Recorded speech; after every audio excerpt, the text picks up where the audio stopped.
বোন আমার, যার কাছে তুমি নেই তার কাছে পৃথিবীর কোনো সম্পদ নেই। বোন আমার, 12 বছর 15 বছর বয়সে তুমি কেন বিবাহের পূর্বে আরেকজনকে তোমার শরীর ধরতে দাও? আর যুবক ভাই আমার, কি বলিস কি তুই? এই পৃথিবী আর পৃথিবীতে যা আছে এর চেয়ে মূল্যবান হচ্ছে এই মেয়েটা। তো এরকম মূল্যবান একটা জিনিস ওর ধরে ছুঁয়ে তুই ওকে ওর মূল্য কমিয়ে দিবি? এত বড় জুলুম ওর প্রতি তোর! তুই আল্লাহকে ভয় করিস না তাই বলে এতটা এতটা কি বলিস তুই?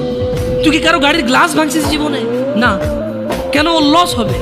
তুই কি কোনোদিন কোনো মানুষকে ঘুষি দিছিস? না, কারণ তাহলে ও বেচারা কষ্ট পাবে।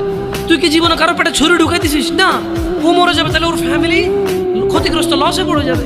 তুই কি কারো টাকা মারছিস কোনোদিন? না, তাহলে ওর ফ্যামিলির টাকার কারণে কষ্ট পাবে।